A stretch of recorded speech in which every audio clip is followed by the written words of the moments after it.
Boa tarde. Enquanto Fica ligação resolve a questão do áudio. Oi, pessoal. Oi, pronto. Agora tá ótimo. Agora estamos então vai ser pelo celular mesmo, porque eu acho que o meu headphone aqui tá quebrado. Tá ótimo. Vai dar certo. Se eu precisar compartilhar aqui algum projeto teu, eu entro no site. Aí tu me diz. Eu tô com o computador aberto aqui também. Eu consigo movimentar pelo computador e ficar falando pelo celular, dá certo? Dá certo. Pronto. Então, massa. Massa. Pois Lara, só repete aí como é que vai ser o protocolo, porque eu estava meio perdido aí nesse momento. Não, tudo bem. A gente vai começar agora mesmo. Estamos começando oficialmente agora. Gente, boa tarde. A gente está dando início agora à nossa aula aberta, que o tema é Estratégias de Projeto e a Busca de uma Identidade Regional na Arquitetura. Estamos aqui com 3 convidados super ilustres, George Lins, Nayana Helena e Bruno Raviolo, né? Vou apresentar cada um dos 3 e aí eu vou te explicar um pouco, George, agora como é que vai ser a dinâmica. Eu vou fazer essa fala inicial, um pouco introdutória, né? A Rebeca pode me ajudar em qualquer coisa aqui que eu esqueça de falar. E aí eu vou primeiro passar a fala para ti, né? Depois para a Nayana e para o Bruno. E depois, né, incitando vocês com algumas perguntas, com algumas questões relacionadas ao tema. E aí, depois de uma fala geral de cada um, que aí vocês fiquem à vontade, mas, né, pode durar aí entre 10 e 15 minutos, sem nada muito fechado. Aí a gente pode, enfim, fazer um comentário geral das falas, abrir para perguntas. Faço logo propaganda que as turmas que estão participando aqui são turmas bem participativas, que geralmente nas aulas fazem perguntas mesmo. Então, gente, não me deixem com vergonha, viu? Façam perguntas que eu estou fazendo propaganda de vocês. Gente, esse evento, ele, para quem é de fora, né? A gente abriu para fora, então é importante, né, falar que é um evento que faz parte da programação da Unifametro. Eu sou professora da Unifametro. Essa atividade é uma atividade que foi pensada junto com a turma de Fundamentos de Arquitetura e Urbanismo, que é uma turma do primeiro semestre, que teve um desempenho muito legal, assim, desde o início, de entrevistar arquitetos e de correr atrás de apresentar projetos, assim, me surpreendeu em relação ao desempenho, inclusive nesse isolamento social. Lançamos uma página do Instagram com os nossos trabalhos. Quem não conhece, olhe lá, Fundamentos de Arquitetura e Urbanismo, posso mandar para vocês, para os convidados, para vocês verem como tá legal. E é isso, a introdução geral do evento é esse. Agora eu vou apresentar um pouco dos nossos ilustres convidados, né? A gente está aqui com o George Lins, que é arquiteto e urbanista, sócio e cofundador do escritório Lins Arquitetos Associados, que é um escritório que vem ganhando muito destaque, né, aqui no nosso cenário regional, já que a gente vai falar de identidade regional. Eles recentemente ganharam o prêmio IAB de 2009 com a Academia Escola Unileão. Fora isso, tem muitos projetos publicados no ArcDaily, já saíram no Diário do Nordeste, no Povo, e tem um trabalho, para além da mídia, né, tem um trabalho reconhecidamente de muita qualidade, principalmente nesse campo da busca por uma identidade regional aqui nordestina. Eles têm uma atuação em muitas cidades do Ceará, né? Tem uma ponte aí, ponte aérea Fortaleza-Cariri. Metade do escritório funciona em Fortaleza, metade no Cariri. Eles têm obras, né, em vários lugares. Então, o George, né, é uma das pessoas, junto com a Débora e a Cíntia. E esqueci o nome da outra pessoa do escritório. George, tu pode me complementar se eu tiver esquecido alguma coisa. E aí estamos aqui com a Nayana Helena. A Nayana, ela é mestre em conforto ambiental pela UFRN. Então, quando a gente fala de identidade regional, né, a gente está falando também de Nordeste. Então, Natal também entra nisso, porque também passa por questões climáticas bem semelhantes às nossas e questões culturais também bem semelhantes às nossas. A Nayana também é sócia fundadora do escritório Ladrilho, Urbanismo e Arquitetura, né, no qual a Rebequinha também faz parte, o Léo está presente aqui, faz parte, se vocês quiserem também entrar no debate. É um escritório que tem tido uma atuação de relevância em Fortaleza, com projetos em vários campos, né, da arquitetura e urbanismo.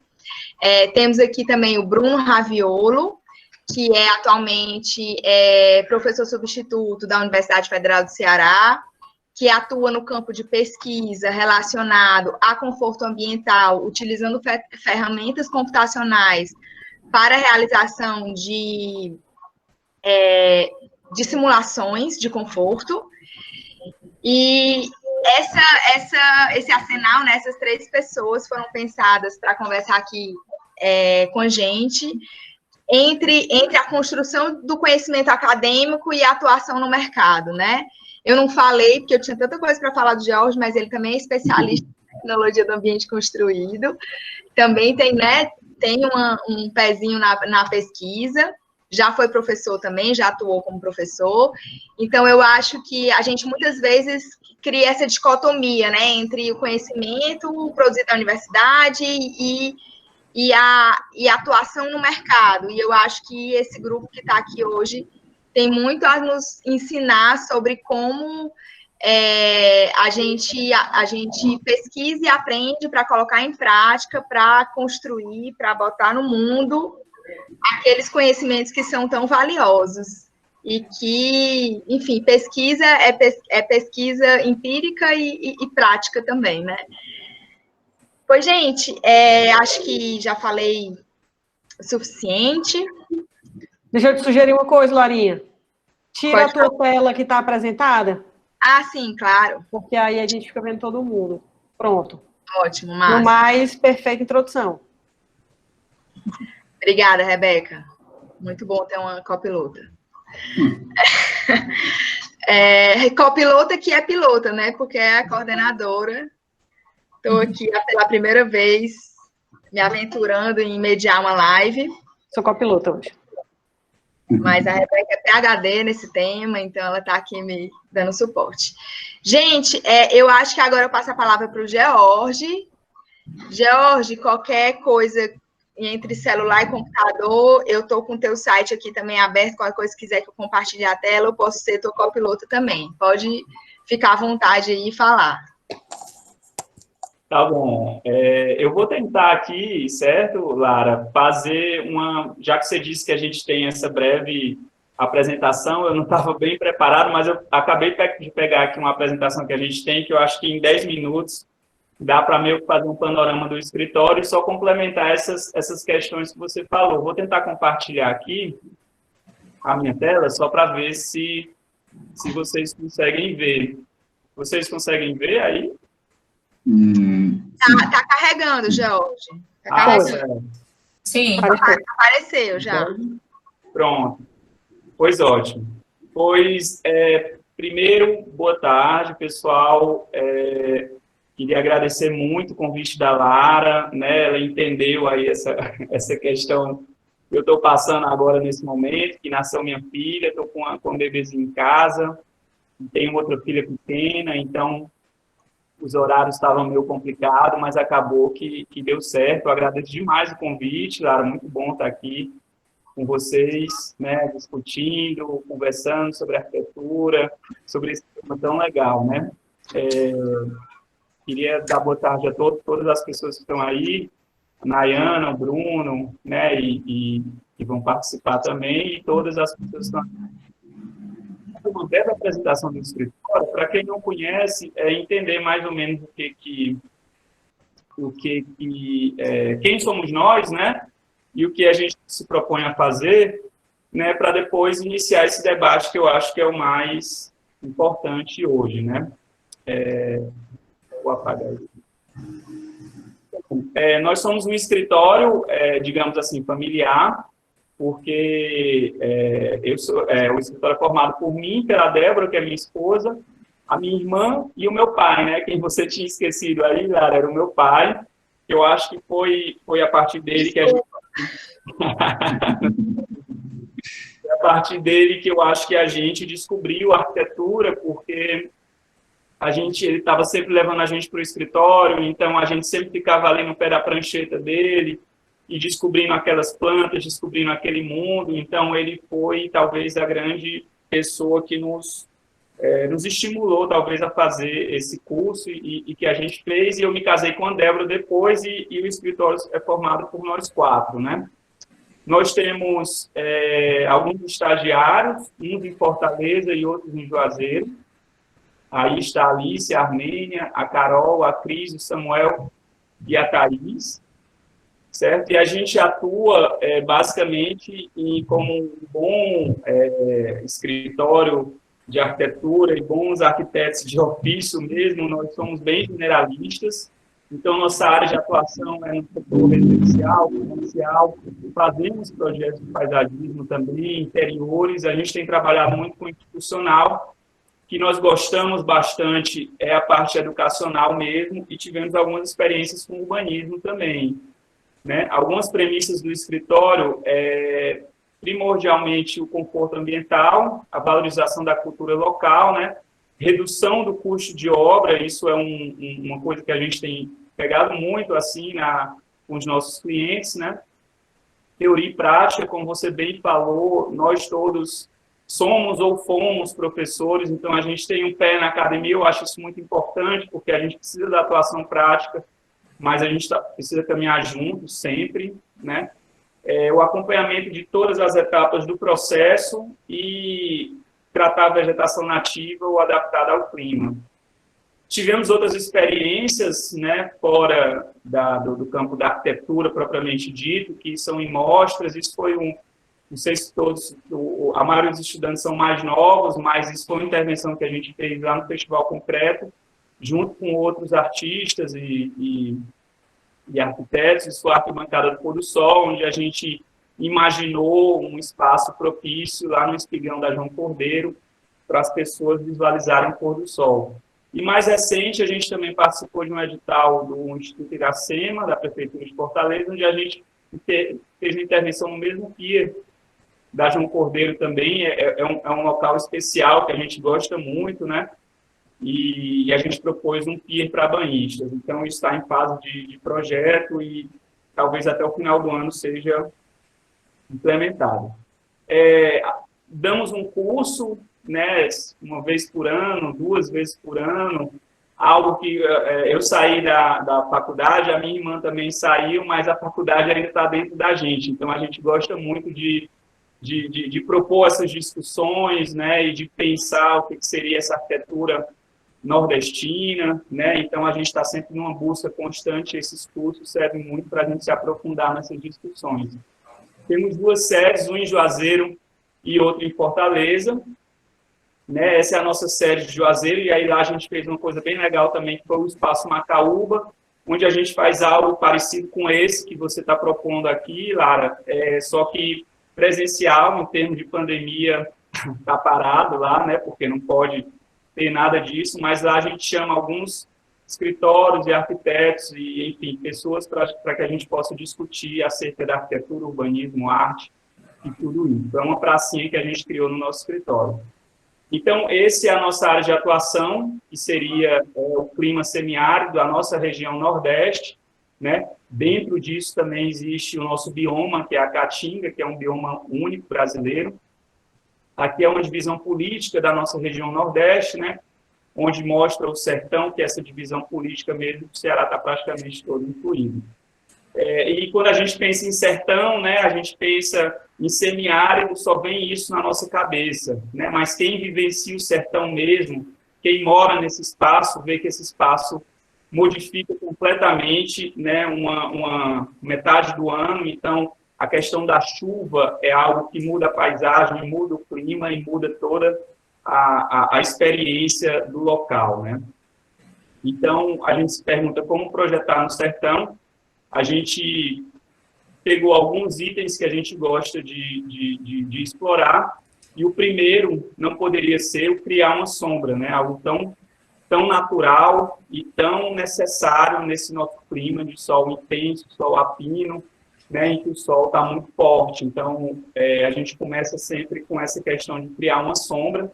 Não precisa ler livros, não precisa ser muito entendido no assunto para saber que a gente precisa de uma sombra, né? A própria natureza nos explica isso, a nossa própria vivência nos explica isso.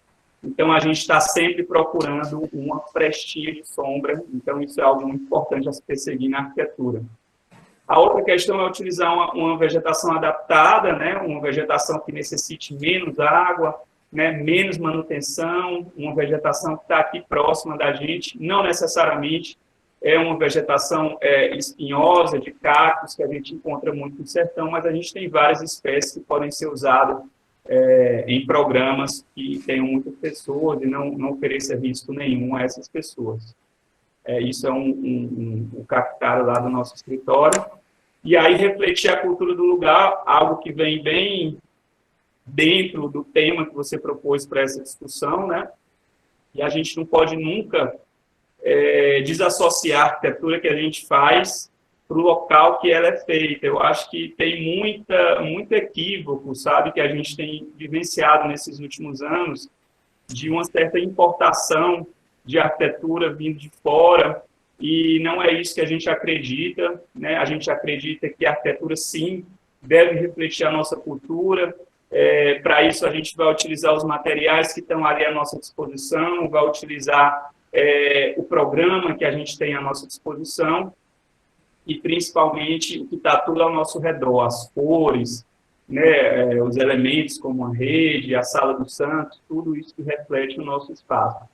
E, por último, utilizar os materiais locais. Isso vem bem na necessidade de baratear o produto final da arquitetura, né? E bem uma questão sustentável mesmo, de não trazer nada de fora, e de que a gente consiga fazer e resolver todos os problemas com aquilo que está ao nosso redor, né? Então, a gente tem uma leva de materiais, que não são materiais ultra sofisticados, pelo contrário, são materiais que a gente encontra na nossa arquitetura há centenas de anos, né? É importante que a gente entenda que a nossa profissão ela é uma profissão muito antiga, né? Então a gente consegue resolver problemas com materiais que já estão aí há um bom tempo. Tá certo? Então, eu não vou mostrar os projetos, porque eu só queria fazer uma introdução. Eu acho que, pelo tempo, era mais ou menos isso, né? Eu vou passar a palavra para os outros convidados, e depois a gente gera um debate. Tá bom? Pode ser? Tá ótimo. Tudo bem. Eu não sei se eu usei os 10 minutos, eu acho que sim, né? Rapaz, foi na trave, não deu 10 minutos. Então ótimo. Não sobra mais tempo para discussão. Pois, Nayana, a palavra é sua. Já estou doida para falar um monte de coisa, mas vou seguir aqui o protocolo de fazer uma rodada, né, para cada um falar um pouquinho. E aí depois a gente vai fazer umas outras inserções aí. Pode falar, Nay. Massa. Bom, pessoal, como a Larinha já me apresentou, né, eu sou a Nayana Helena, sou arquiteta e urbanista formada pela UFC, sou sócia fundadora do Escritório Ladrilho, junto com a Rebeca. A Larinha também participou do comecinho do Escritório Ladrilho. E sou mestra na área de conforto ambiental e eficiência energética pelo UFRN. Já trabalhei com o George também, no escritório dele, no Lins, uma experiência excelente. Já trabalhei com o Bruno também. Então, aqui está todo mundo em casa, né? Eu já trabalhei com todo mundo que está aqui nessa sala, né? Exceto os alunos que estão assistindo, né? Mas, enfim, pessoal, eu não preparei uma apresentação, assim, eu perguntei para a Larinha se ela tinha pedido alguma apresentação para os meninos e tal. Ela disse que não, então eu falei, bom, vou falar com o que eu tenho já. Então, vou falar de uma forma bem orgânica a minha trajetória, né? Vou começar pela minha trajetória. Eu comecei a estudar esse tema de eficiência energética comportamental desde a graduação, que eu faço pesquisa nesse tema, né? E aí foi muito por uma questão até de... Aqui, como tem muitos alunos assistindo a gente, foi algo que surgiu de iniciativa de nós mesmos, alunos, porque não existia nenhum grupo de pesquisa nessa área lá na UFC. Então, eu e mais 4 colegas lá da minha turma, da faculdade, a gente tinha interesse em comum. E aí conversamos com um professor da engenharia elétrica, que passou a orientar a gente. Aí nós criamos um grupo chamado, no início, chamado NEAB, Núcleo de Estudos em Arquitetura Bioclimática. E aí esse grupo depois se transformou num laboratório que foi vinculado a uma rede nacional de laboratórios, que é a rede R3E, que a gente criou o Laboratório de Eficiência Energética e Comportamental, que era o LICA. E aí é um laboratório orientado pelo professor Tomás, da Engenharia Elétrica, e o professor Clodoaldo, da Engenharia Mecânica, e nós alunas da Arquitetura. Então, era um laboratório super transdisciplinar, né, onde a gente tinha todo esse suporte do pessoal da engenharia e nosso suporte da Arquitetura. E aí a gente focava principalmente em estudar os regulamentos do Procel Edifica. E aí eu imagino que muitas pessoas aqui não conheçam o Procel Edifica ainda, porque são alunos do primeiro semestre, né? Larinha, como é que eu faço? Apresentar aqui, né? Vou apresentar aqui minha tela. Tela inteira.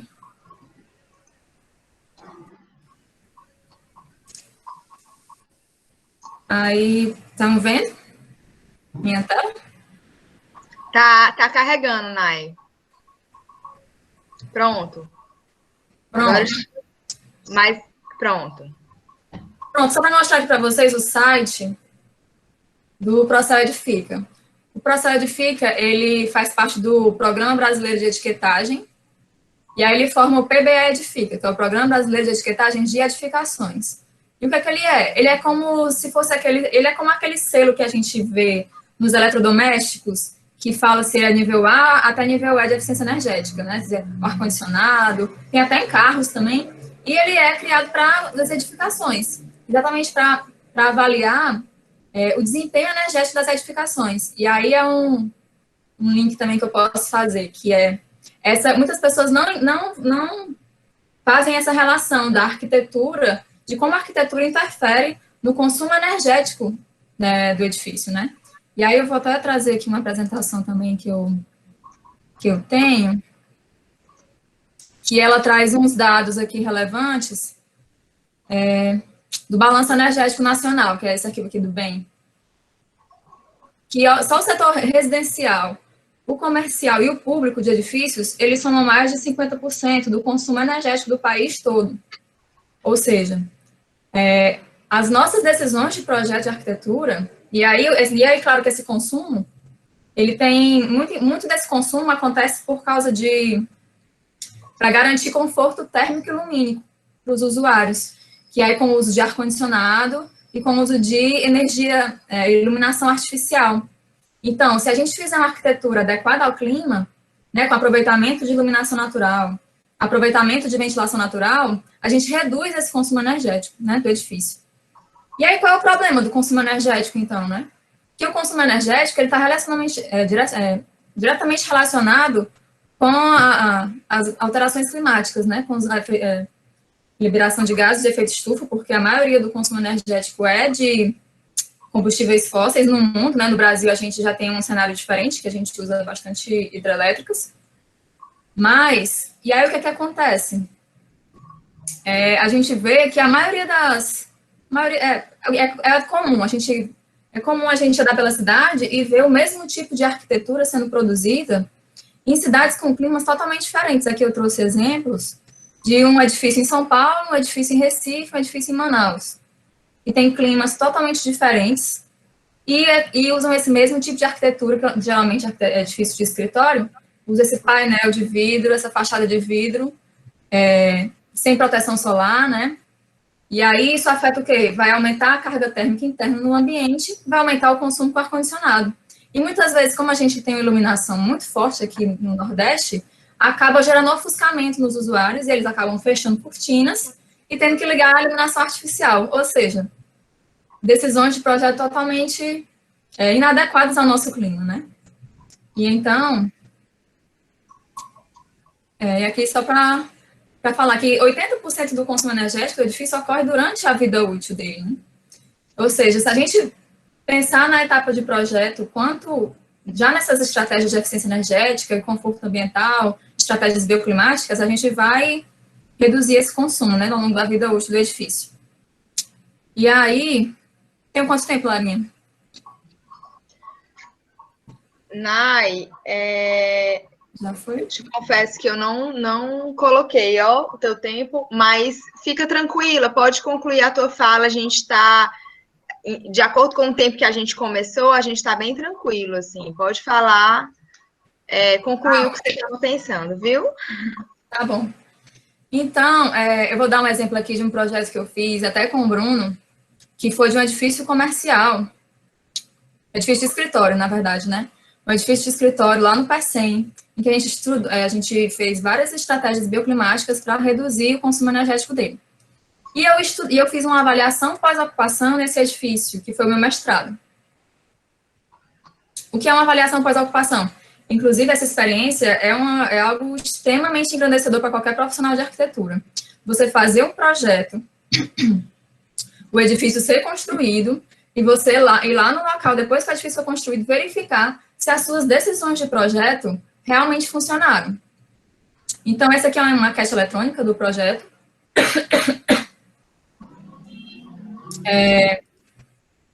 A sede administrativa de uma empresa, né? Ele tem aproximadamente 1.200 metros quadrados, está localizado em São Gonçalo do Amarante, a 50 quilômetros de Fortaleza. Ele está localizado na zona bioclimática 8, clima quente e úmido. O que é essa zona bioclimática 8? É a zona bioclimática que a norma, a NBR 15.220, essa daqui, ela divide o país em algumas zonas bioclimáticas, em 8 zonas bioclimáticas, né? No caso, a gente está na 8, que é essa amarela. Inclusive, essa norma ela está em processo de revisão, que vai aumentar para 20, se não me engano, 20 zonas bioclimáticas. Inclusive, assim, uma informação muito importante, porque muitas vezes, durante a graduação, a gente não é apresentado a essas normas. E a nossa profissão, ela é regida por várias normas. Não é muito, e a gente, muitas vezes, na faculdade, aprende muito essa questão do feeling, e foca muito mais na estética do que nas avaliações de desempenho. Mas, na verdade, a nossa profissão, ela é extremamente complexa, e ela envolve bem-estar dos usuários, porque as decisões de arquitetura, elas interferem na sensação de bem-estar, na saúde dos usuários, ela interfere nessa questão de consumo energético. Então, tem a questão de segurança contra incêndio, então tem várias normas que regem nossa profissão que a gente devia conhecer.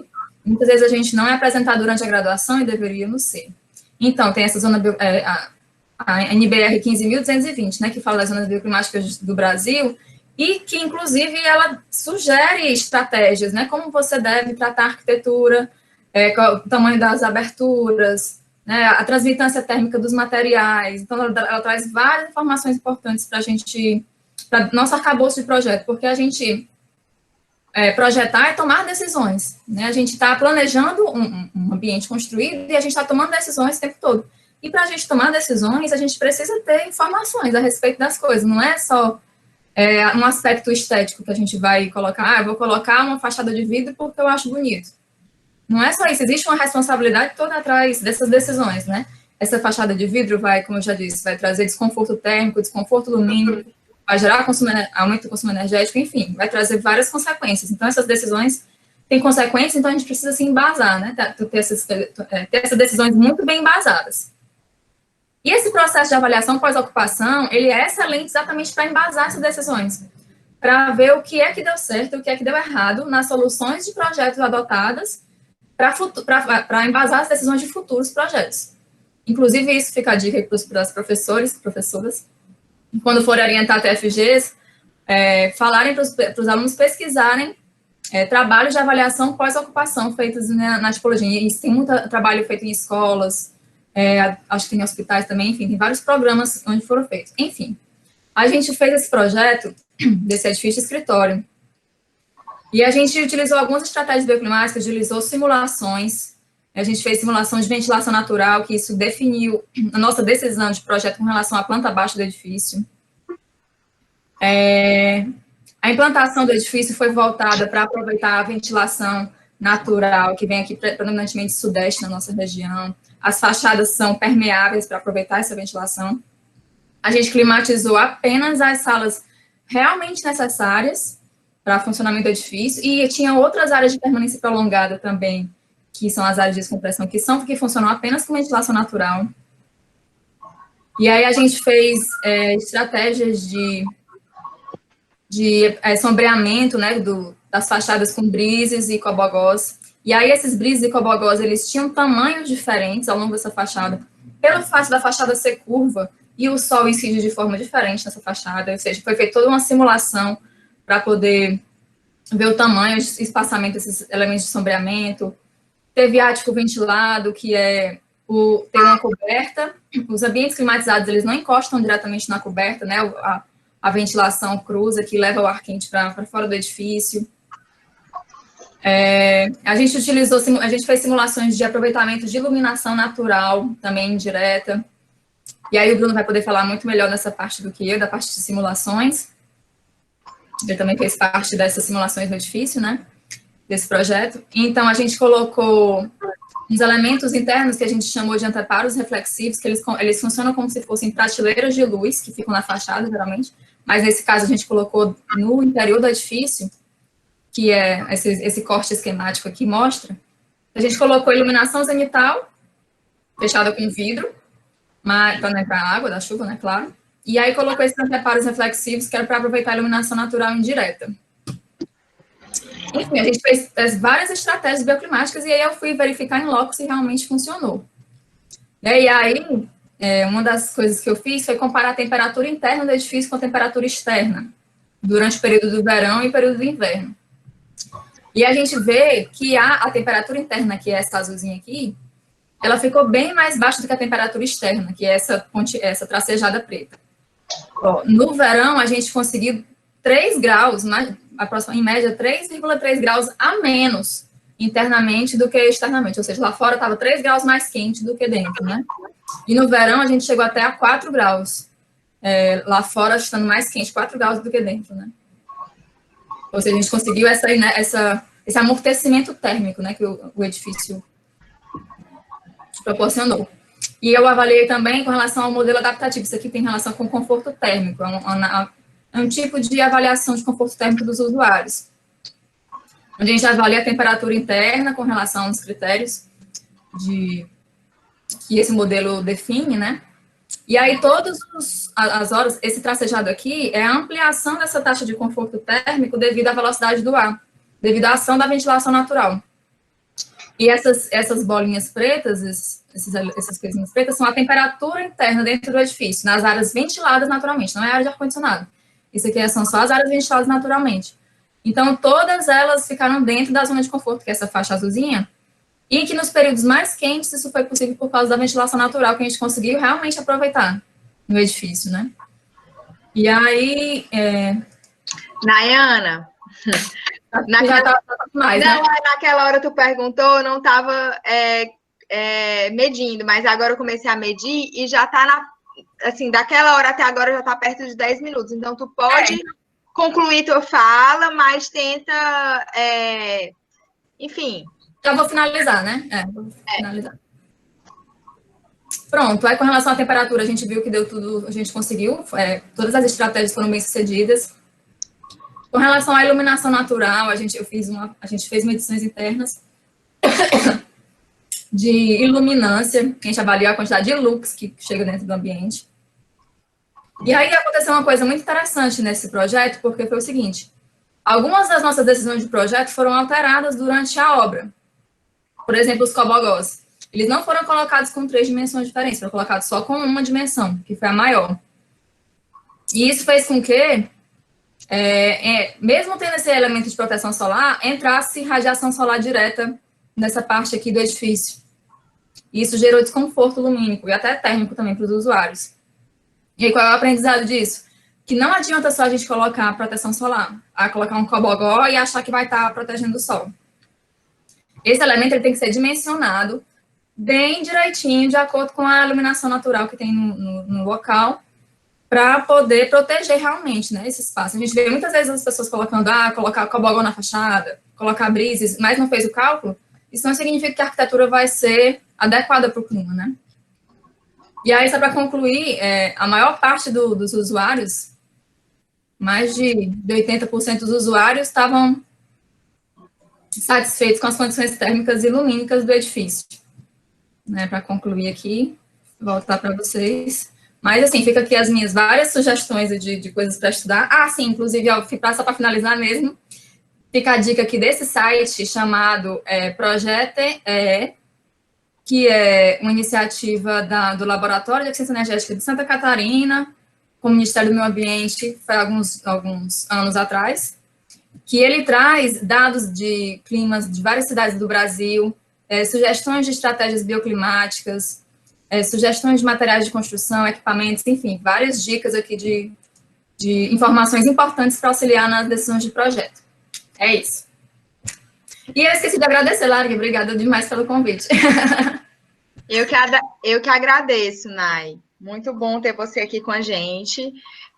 E peço desculpas, né, ter interrompido, mas é só para a gente fazer uma primeira fala inicial, né, de apresentar todo mundo, mas depois a gente pode continuar o debate também. E aí, dentro dessas prévias de apresentação, né, eu vou passar a palavra para o Bruno, com uma pergunta, assim, já tentando amarrar, né, as falas, assim, como que a gente usa esses conhecimentos, né? Eu acho que o Bruno tem essa experiência também, essa coisa de ser professor e fazer a pesquisa, e de como casar esse conhecimento mais técnico na hora de riscar, na hora de tomar uma decisão projetual. Acho que a Nayana falou um pouco disso, nessa questão de investigar o pós-ocupação, mas também eu acho que essa atividade projetual, né, acho que muitos alunos que estão aqui, né, tanto de fundamentos quanto de estudos da paisagem, que foi as minhas turmas que eu mais divulguei, né, estão passando por essa etapa de receber uma enxurrada de conhecimentos, de saber que muitos conceitos são importantes, mas ter aquela coisa, assim, do PA1, PA2, e como que isso se transforma em desenho, e aí esse é o meu desafio do Bruno, mas também quando rodar de novo a roda. E também, Bruno, dentro dessa fala, isso é uma primeira provocação, mas tu pode falar também mais à vontade no que consiste, né, as simulações computacionais. Se tu quiser mostrar um pouco para a gente do teu trabalho, dos trabalhos, né, o Bruno tem alguns artigos publicados nesse campo também. Fica à vontade também de fugir do tema. Não totalmente, né? Mas não se ater à pergunta, né? Pode responder a pergunta, mas pode falar o que estava planejado também. Tá ótimo. Bom, primeiro eu agradeço o convite, né, de estar aqui com vocês mais uma vez, segunda live da Unifametro. Acho muito interessante como vocês estão produzindo esses eventos, eu acho que é uma oportunidade muito legal de conhecer, especialmente para os alunos conhecerem coisas distintas, né?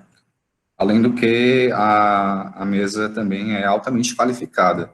O trabalho do George no escritório dele é fantástico, eu acho que é um dos trabalhos mais bonitos que eu consigo lembrar assim, dos escritórios brasileiros, né? Em termos de qualidade estética e construção. E o trabalho da Nayana também foi um trabalho hercúleo, foi muita coisa para fazer, um trabalho técnico super difícil, né? Naquela aventura lá que a gente embarcou no PECEM. Então, vou falar aqui um pouquinho sobre o que é que eu faço, né, de onde é que eu vim, mais ou menos. Eu sou formado em arquitetura e urbanismo, lá pela UFC, tá? Eu tenho um histórico de trabalhar com computação aplicada já tem muito tempo, trabalhar com parametria, ferramenta de computação gráfica, e no meio desse caminho, durante a própria graduação, tá? Eu me meti nesse caminho por vontade, fui explorando, aprendendo por conta própria, muitas vezes, e acabei também me apropriando de algumas coisas de condicionamento. Na época eu fui monitor umas 3 vezes, né, tipo assim, monitor profissional, mas era muito importante a experiência para você aprender. Então, eu também fiz parte do processo lá do LICA, né, do REAB que virou LICA, que é o grupo que a Ana mencionou, estudava eficiência energética, e eu meio que vi esse panorama, eficiência energética, condicionamento, computação aplicada na arquitetura, e depois eu tentei sintetizar tudo numa coisa só. Hoje eu estou como professor lá na UFC, né, eu dou as disciplinas de estruturas 1 e 2, do condicionamento 1, e também estive no PA5 por um tempo. E aí, infelizmente, veio o Covid aí e melou todos os planos, mas faz parte. Bom, e o que é que eu acho interessante, né, de comentar aqui? A gente teve a apresentação do George, né, do trabalho que ele vem conduzindo no escritório dele, e o trabalho prático, obviamente, né, e também tem a experiência do PSN que a Nayana mostrou. Eu tento pensar o que é que a gente precisa saber, conhecer enquanto estudante de graduação, né, para ter condições de sair de uma formação dessas e ter um diferencial, né, assim, como a Nayana bem colocou, uma coisa que a faculdade nunca ensinou adequadamente, mas que, enfim, né, por N motivos, é que existem normas que regem a nossa profissão, tá? Dentre as quais existem 2 normas importantes que vão lidar com a questão do condicionamento ambiental, que é a 15220, depois eu passo o número direitinho para vocês, e a 15575, que é a famigerada norma de desempenho. Mas essas normas têm um ponto em comum, elas estão preocupadas em fazer com que a produção residencial, né, habitacional, seja adequada ao clima. Só que isso, claro, com viés de legislação, de requerimentos e tudo mais, e sendo muito franco, assim, isso é uma demanda de mercado que pouca gente consegue suprir, né? Você vê que isso é uma lacuna que pode ser trabalhada. Então, por um lado, tem essa questão de que eu tento fazer com que os meus alunos aprendam esses requisitos, né, práticos que estão aí sendo pedidos de nós, mas, por outro lado, também existe uma questão de teoria e prática de arquitetura, que é uma construção da linguagem, que é o tema que eu acredito que seja o tema caro a essa conversa, né, assim, eu acho que a grande indagação é como é que a gente propõe uma arquitetura que tem uma autenticidade. O que é uma arquitetura realmente nossa, né? E esse questionamento é legal trazer para vocês, porque desde que eu era aluno de graduação, eu me perguntava, porra, o que é que eu vou fazer de uma arquitetura realmente assim, isso é uma arquitetura legal, né? E eu encontrei a resposta no clima. Porque, querendo ou não, toda arquitetura, ela nasce de um local físico. E esse local físico vai ter variáveis climáticas, né? Você também vai definir a partir daí o que é que você pode utilizar para construir, se é pedra, se é madeira, se é barro, ou o que for, né? Além de todo o cenário social e cultural, né? Como a cultura vai influenciar, o que as pessoas querem e tudo mais. Mas o clima é um fator inicial muito forte, e uma das aulas que eu dou também é sobre arquitetura vernacular, uma expressão que talvez nem todos conheçam, mas eu acho que é legal de pesquisar, porque a arquitetura vernacular, ela pode aparecer de 2 formas. Ela pode ser aquela arquitetura vernacular primitiva, né, que é aquela casinha simplesinha, do povo turco lá da Anatólia, ou então do pessoal da Indonésia, ou então disso, daquilo. Mas a arquitetura vernacular, ela também consegue ser transformada numa linguagem moderna, tá? E esse é o grande barato, porque a gente tem que entender que é possível aprender com os exemplos passados. E os exemplos passados, aí vai tocar um pouco dessa questão de eficiência energética, né? O cara não tinha ar-condicionado para ter uma casa confortável. Então, o que ele podia fazer ali era saber como utilizar o material e como produzir formas adequadas a esses processos físicos e adequadas ao material, entendeu? Então, está tudo interligado. Como a pessoa não tinha outra condição, ela tinha que saber construir bem. E esse conhecimento, ele é super valioso. Ele não é inferior só porque ele é de natureza empírica. Ele é valioso tanto quanto o conhecimento científico que a gente tem hoje, tá? Então, todo esforço que eu faço nessa discussão sobre como construir uma arquitetura autêntica, né, moderna também, é olhar para o passado, ver o que se fazia, entender quais são as estratégias passivas, que é o nome que a gente dá para essa habilidade, né, que eles tinham de como construir bem, e trazer para o presente, só que agora, claro, você pode utilizar uma coberta de telha metálica, você pode utilizar um perfil de aço, você pode utilizar concreto armado, você tem tecnologias mais modernas, né, que te permitem fazer mais coisas, mas você parte do conhecimento que existia previamente. Então, a minha preocupação sempre é discutir isso, assim, como é que a gente consegue fazer algo que não seja uma ruptura total e a gente tire, né, aproveite o que já foi feito. Isso, no nosso tempo também, pessoal, é muito importante porque, assim, toda a discussão histórica que eu tive pessoalmente, acredito também que a Georgia, a Lara, a Nayana e tudo mais, o pessoal aqui teve na nossa faculdade, era uma história da arquitetura moderna que, quando você olhava para as obras dos Paulo Mendes da Rocha, era puro concreto, né? E aquilo ali foi feito numa época onde não se discutia sustentabilidade, se fazia a escultura e tudo mais, mas o concreto é um material péssimo para o ambiente. Por quê? Porque é um material que polui, que degrada, é um material que você dificilmente recicla, é um material que tem muita energia incorporada, certo? É é um produto altamente industrializado. Então, são materiais que, assim, a gente estudou uma arquitetura por esse viés, assim, a arquitetura formal, moderna, heróica, não sei das quantas, mas hoje os nossos desafios e dilemas são distintos, né? A gente tem que entender que nós temos um problema de sustentabilidade que eles não tinham, e a gente tem que lidar com eles.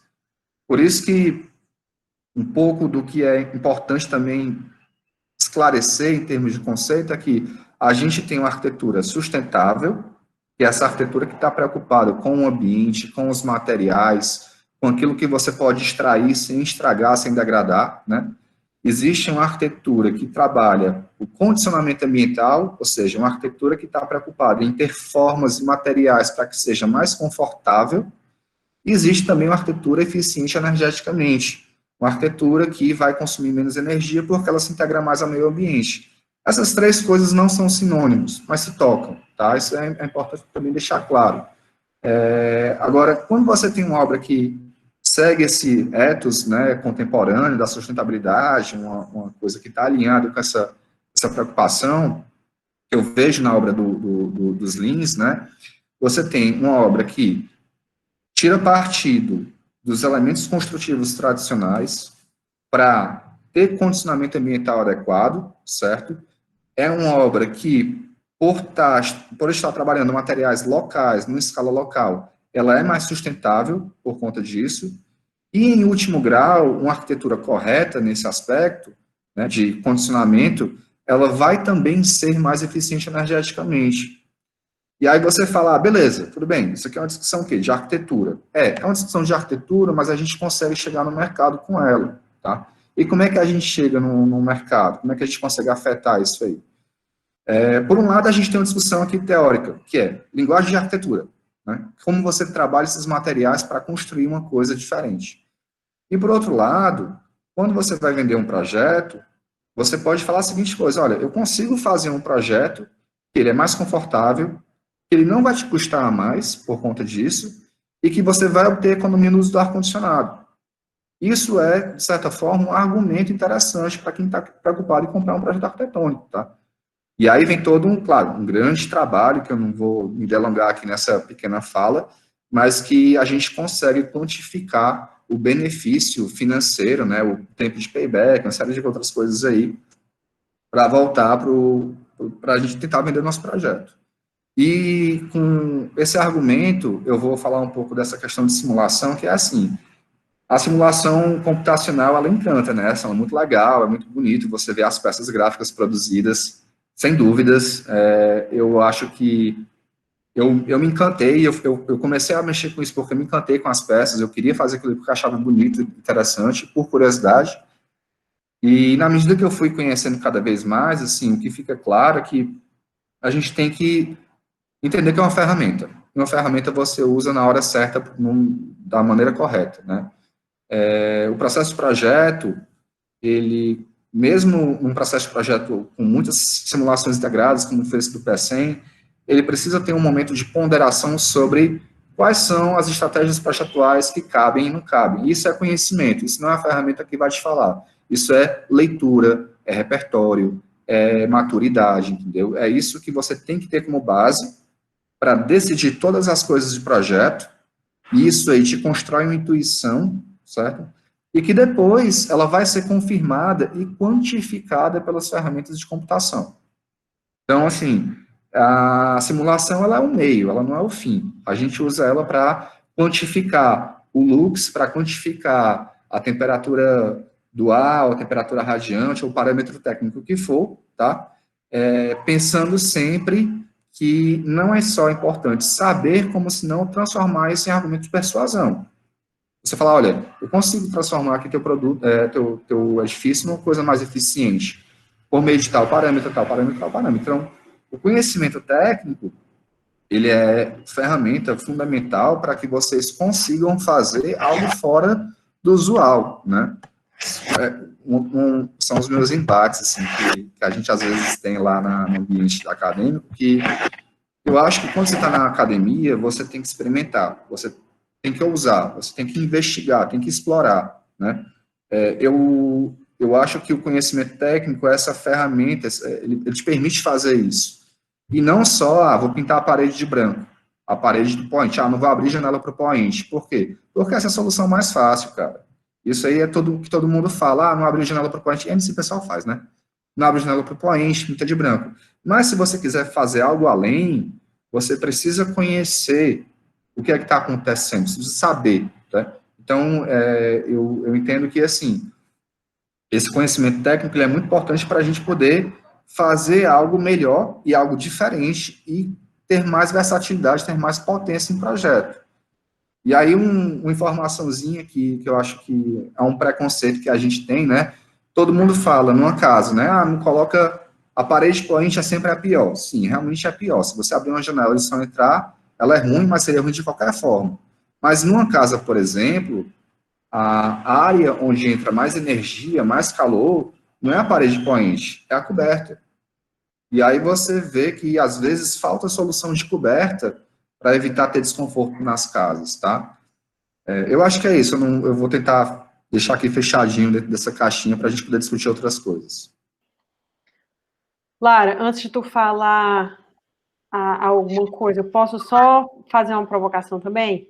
Claro. Não sei se vocês sabem, mas está aberto uma ótima oportunidade de colocar em prática esses questionamentos por parte dos alunos.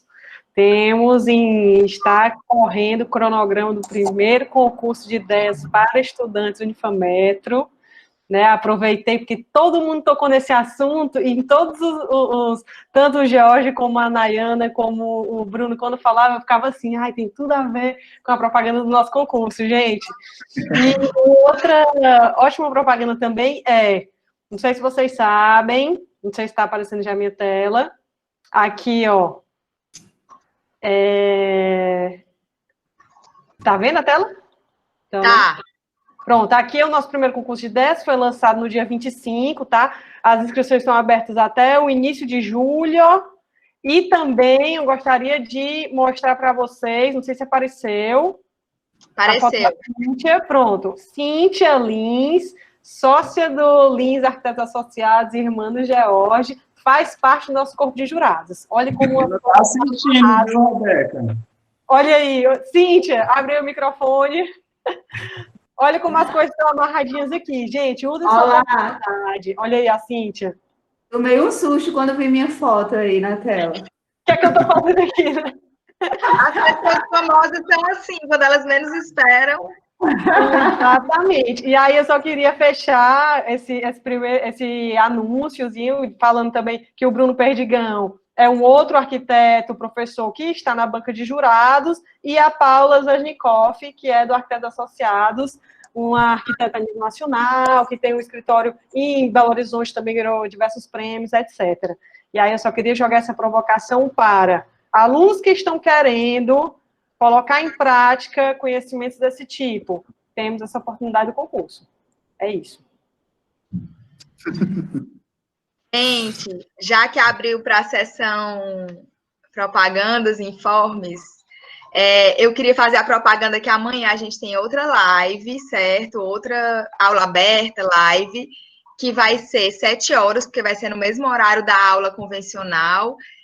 Dentro da disciplina de estudos da paisagem, o tema vai ser profissão paisagista, profissionais que atuam no campo de projetos resilientes no Brasil, né? Uma busca por um mundo mais resiliente no Brasil.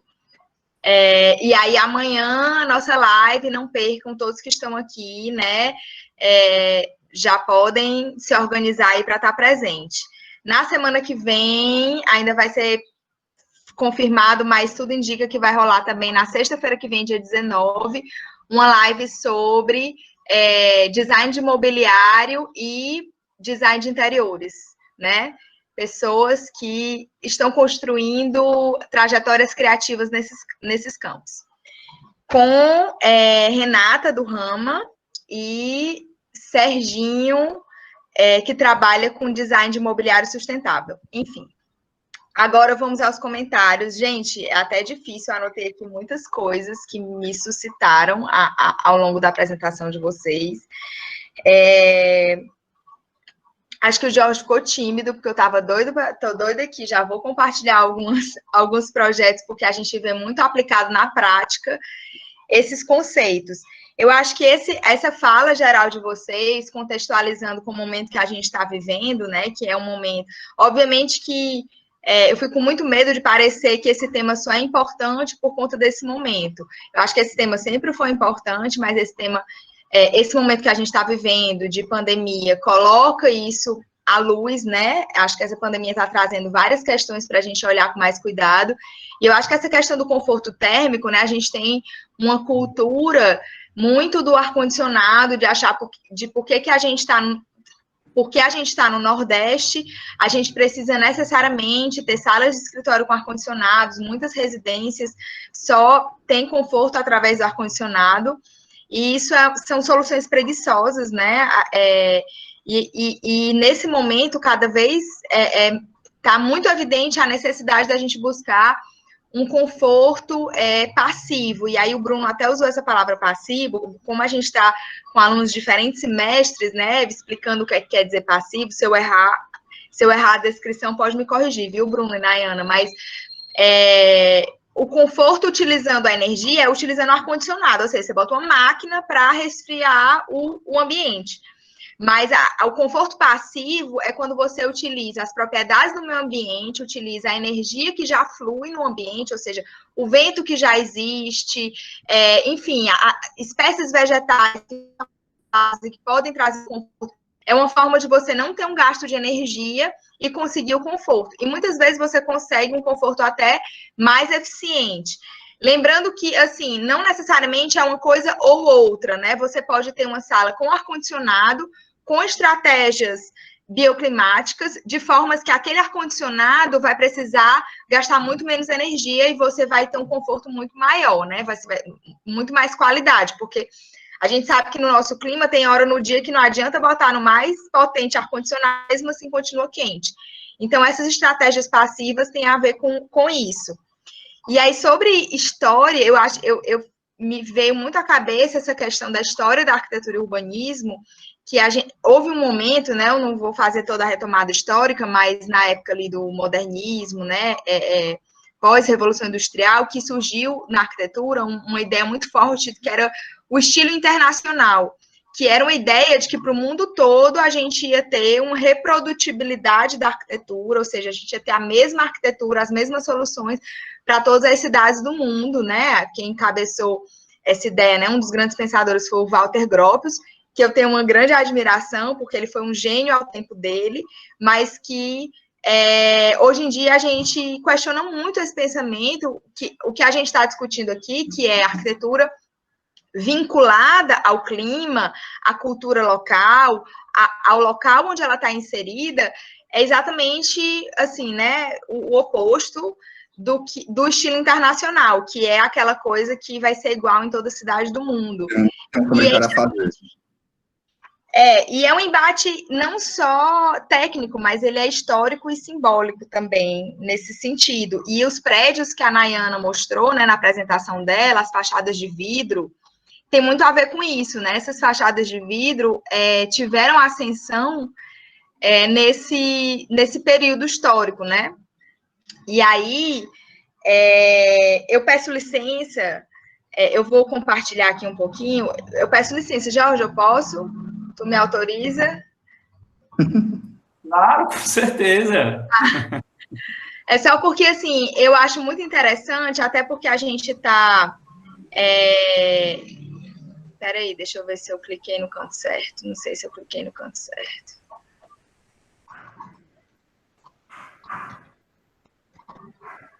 Aqui, gente, é um dos projetos, fiquem todos convidados a entrar no site do Lins Arquitetos, mas esse é o projeto que foi premiado, né, pelo IAB São Paulo, e que é muito interessante, tanto do ponto de vista formal, como do ponto de vista também da aplicação dessas estratégias. Eu acho fantástico.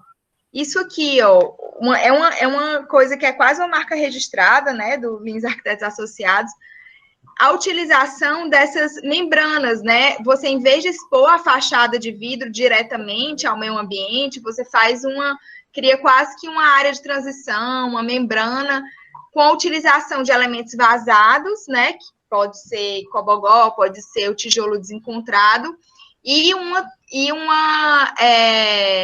vegetação, né? Que associada também a esses elementos vazados, além de trazer um conforto térmico, traz também um conforto psicológico, estético, né, de você ter, muitas vezes, uma vegetação dentro do seu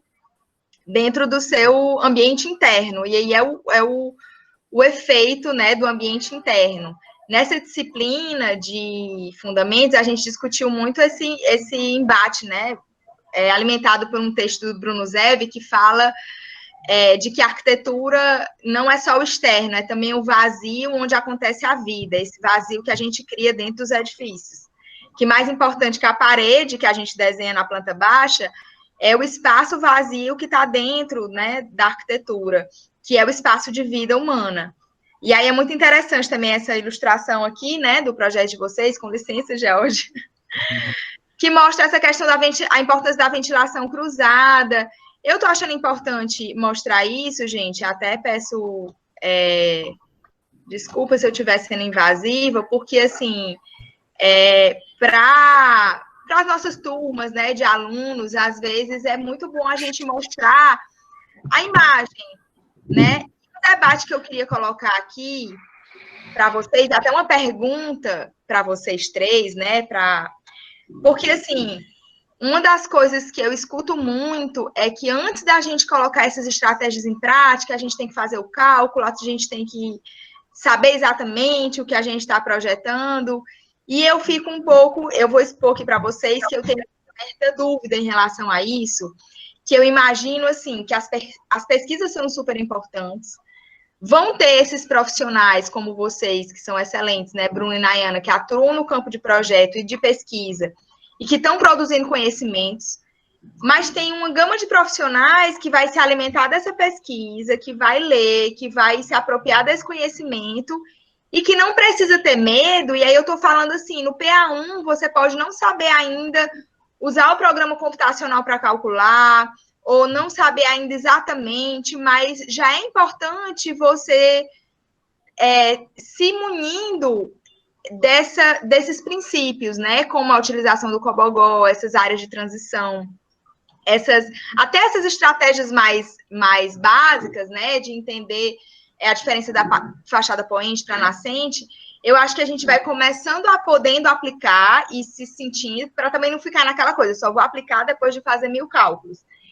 E, ao mesmo tempo, se interessar por esses campos, né? Porque vão ter, eu acho que um campo muito importante que está surgindo, não, porque já existe, mas é o campo até da consultoria, né? De pessoas que são especializadas em fazer uma verificação de um projeto, né? Ver a eficiência energética de um projeto. Então, eu acho que isso é um campo profissional que existe, que é importante, mas existem pessoas, né, profissionais que vão botar um escritório, que vão se alimentar desses conhecimentos e até, de repente, pedir uma consultoria em determinado projeto, porque eu só queria tirar um pouco o medo, assim, não é o medo, mas, assim, dizer que existem todos esses campos e que essa busca pelo conforto, ela pode começar desde o PA1, não precisa eu dominar todas as ferramentas para ter os princípios dentro da minha prática projetual. Isso é uma afirmação, mas ao mesmo tempo inquietude e uma pergunta. Eu não sei se ficou claro. Deixa eu ver Eu anotei aqui várias coisas. Aí o ponto da sustentabilidade, né? Que a gente tem muitos debates sobre sustentabilidade, e o tema dessa live nem era sustentabilidade, mas eu acho que isso que a gente está falando tem tudo a ver, né, com a sustentabilidade, tanto na utilização dos materiais, como no redução do consumo energético, né, das edificações. Achei muito legal que tu trouxe para a gente, Nai, o site do Projet, né, com 2 S. Teve um dia, menina, que eu fiquei procurando esse site, tentando lembrar loucamente, e não sabia para quem perguntar. Então, muito feliz de ter chegado até lá. Projeto enfim. E aí, eu queria que os alunos que tiverem alguma dúvida, algum comentário, ou se inscrevam, ou fiquem à vontade também de abrir o microfone, enfim. Posso entrar nesse bloco de perguntas? Pode sim. E aí, a minha pergunta mais direcionada, né, ao George, é como essa prática, né, de definir como vão ser essas estratégias, assim, porque a gente vê a coisa pronta, acha super bonito, né, mas como são esses estudos bioclimáticos na prática, no dia a dia do escritório? Eu acho que é uma pergunta que eu queria fazer, enfim, até já tive um pouquinho de vivência, mas eu queria que você respondesse não para mim, mas para os alunos. E aí, não sei se a Rebeca pergunta e depois todo mundo fala. Como é que a gente faz? Eu passo a palavra para o George. Tu quer perguntar logo? Pergunta logo, Rebeca, aí depois a gente... E aí eu não sei se era o que o Bruno também já ia comentar, não tem, mas aí já entra numa pergunta para os três, ou quem quiser responder. Que uma coisa que eu acho que é muito difícil da gente passar para os alunos, e é uma coisa que depois que você tem um estalo na vida de ver arquitetura, assim,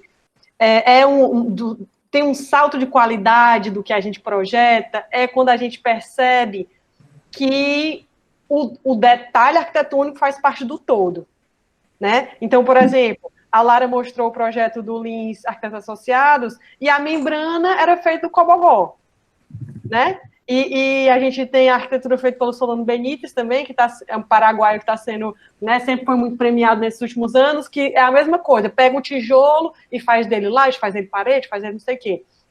E eu sempre achei muito complicado passar esse sentimento para os alunos, assim, desse detalhe, que ao mesmo tempo é o todo, que não é para você olhar o buraco da fechadura, mas ao mesmo tempo é para você olhar aquele elemento e imaginar como ele pode construir uma coisa maior. E aí eu queria que, nesse sentido, perguntar para vocês como é que vocês veem essa parte da sustentabilidade na escala do material e na escala do edifício. Porque é aquela coisa que até o Bruno falou, né? O Raviolo falou. Se a gente olha só para a escala do prédio, fica no consenso geral que é abrir a janela para o lugar certo, pintar o prédio todo de branco e talvez usar um beiral padrão e tal. Mas se a gente entra na escala do material, você pensa, um lado pode ter uma parede dupla de pedra, enquanto as outras paredes são de outro material, e aí você começa a mesclar uma coisa que muda as escalas, né? A escala do objeto ali, do material, e a escala do próprio edifício. Então, se vocês puderem acrescentar na fala de vocês alguma coisa sobre isso, sobre a sustentabilidade do, né, vocês entenderam, do objeto em si, e como que vocês revertem isso para a sustentabilidade do edifício como um todo. Esse era mais ou menos o meu questionamento. Tem muita coisa aí, né? Muita coisa para se responder. Eu penso uma coisa, penso. Vamos otimizar aqui. Eu posso tentar responder algumas coisas logo para a gente, né, fatiar aqui essas perguntas todas. Eu vou responder logo a tua pergunta, Rebeca. Assim, tem um livro que é Sun, Wind and Light, né, que é do Mark Decay. Ele é um livro que é muito legal, que eu tento trabalhar na disciplina, que ele fala a seguinte coisa: olha, as estratégias são multiníveis. Eu tenho a estratégia que ela vai desde o material até a estratégia que vai na maior escala a nível urbano, entendeu? Então, assim, é como eu trabalho volumetrias, vizinhanças, aberturas, colocações de peças para fazer o vento passar e por aí vai. Na arquitetura, é uma disciplina que a característica dela é que a gente sempre tem que saber de tudo um pouco para que todas as coisas consigam interagir, né? Senão não tem para onde correr. E eu acho que essa lógica, ela se mantém. Então, voltando um pouco para o que ela está falando, o cara que está no PA1, ele dá uma primeira olhada, na primeira camada de estratégias gerais, aí ele aprende, o COBOL eu consigo fazer assim assado, eu consigo fazer uma parede coente, eu consigo criar uma zona de transição, né? No PA2 ele volta, e aí ele vai aprendendo cada vez mais. PA3, PA4 e por aí vai, né? E aí, voltando para a tua pergunta, assim, esse modus operandi que a gente tem que aprender um pouco primeiro, testar, aprender mais, depois testar de novo, é o que vai habilitar o cara a saber como projetar, por exemplo, uma parede dupla, entendeu? Ele vai entender que o material funciona assim, desse jeito, e que isso cria uma renovação de ar lá que diminui a transmissão de calor. Agora, claro, assim, é também uma decisão, né, de você querer estudar o assunto, eu acho que não tem para onde correr. Um dos grandes problemas da nossa educação, na minha opinião, é que assim, a gente acha que a gente não... O aprendizado, ele só vem nesse ensino formal, né? Cheguei e vi na aula que o professor passou e é isso. Na verdade, não é. O grande aprendizado, ele ocorre mesmo fora, por vontade própria, e você, depois de se formar numa determinada área, você sempre pode aprender coisas de outra área. E essas coisas das outras áreas vão te ajudar de volta no que você quer fazer, tá? Então, com base nesse pensamento, você não precisa ter medo de estudar um pouco de física aqui e acolá, que vai aparecer, mas é pouquinho, né, para aplicar de volta na arquitetura. Então, tem que ter isso na cabeça de uma forma muito clara. Eu acredito nisso, assim, realmente não tem para onde correr. Bota aí no chat esse livro. Tá. Complementando aqui o que o Bruno está falando, e aí vocês falaram um monte de coisas, né? A Nayana falou, o Bruno, e a Lara e a Rebeca também contribuiu. Assim, eu queria começar meio que respondendo algumas questões, a da Lara e a da Rebeca, mais para a gente tentar entender a nossa profissão, né? Nós somos arquitetos, e se a gente se propõe a ser um arquiteto de ofício mesmo, um arquiteto que resolve problemas, né, a gente tem que buscar todas essas ferramentas que existem aí há algumas centenas e talvez milhares de anos. A gente tem um privilégio de ter uma profissão que ela é bem antiga, né? Desde quando o ser humano ele sentiu a necessidade de se proteger da natureza, ele criou a arquitetura. Então, isso a gente pode vir para uma caverna, um pequeno abrigo, como acontecia nos índios cariris, na região do sul do estado, e até a ocas mais elaboradas, ali pelo Xingu, essa arquitetura vernacular que o Bruno citou. Então a gente tem que ter sensibilidade espacial. Eu acho que uma das coisas que a faculdade e a área acadêmica busca, talvez, passar a gente, essa questão da sensibilidade espacial, né? E eu acho que isso é extremamente importante. A gente não aprende a ter escritório, a gente não aprende a ter uma empresa, a gente não aprende a lidar com cliente, a gente não aprende nada disso. Talvez essa não seja a função acadêmica. A função acadêmica seja realmente você ter uma sensibilidade espacial. E aí você precisa realmente ter, sabe? O Artigas já falava que a arquitetura é obra construída. Vários outros arquitetos, né, batem nessa tecla, e eu acho que é mesmo. O que a gente faz, fora isso, é simulação, o que é extremamente válido e muito importante, mas isso tem que ser comprovado em loco, né? Não existe, por exemplo, essa ideia de você ir fazer um projeto e não ver o terreno, né? Uma vez eu peguei um projeto na faculdade do PA4 que era um terreno fictício. Eu digo, mas como assim terreno fictício? Né? Não existe terreno fictício. Não tem como a gente fazer isso. Até porque nós estamos no semiárido. Mas o semiárido tem uma gama de soluções diferentes. O Cariri ele é mais úmido. Você tem serras no meio do semiárido. Você tem um local mais seco, você tem uma vegetação que muda a ventilação predominante, então ela vem de outra forma, você tem tanto que a ventilação noturna já é agradável, você precisa... Então, antes de tudo, pessoal, acho que a gente precisa ter sensibilidade, sabe? A arquitetura trata de você sentir o espaço, de você testar e de você saber como lidar com aquilo. Outra coisa, a arquitetura são tomadas de decisão, né? Dentro do escritório, e aí tentando responder um pouco o que a Lara perguntou, como é a vivência aqui do escritório, né? Como é que funciona essas questões, a gente tem uma série de decisões, é algo mais ou menos com vocês, os alunos que estão aí, né? Quando começam, existe aquela síndrome do papel em branco, você não sabe o que fazer, não sabe em que ponto partir, você tem uma pesquisa enorme por trás, e aí você começa e inicia de uma maneira naturalmente. Mas durante esse processo, você tem muitas decisões que podem ser tomadas, e essas decisões vão acarretar outras situações, né? Um projeto de arquitetura, ele nunca termina. Então, se a gente quiser passar o resto da nossa vida em um único projeto de arquitetura, a gente está sempre lá, lambendo o osso, sabe? Quem é preciosista, como acho que todos os arquitetos são assim, né? A gente fica ali lambendo o osso e aprimorando e moldando, quase como se fosse aquela maravilhosa obra de arte que vai, né, ganhar o super prêmio do mundo inteiro. E, na realidade, e aí, falando todos os alunos que estão aí assistindo, eu acho, pessoal, que o cliente vai dar o tempo que vocês não dão a si mesmos, certo?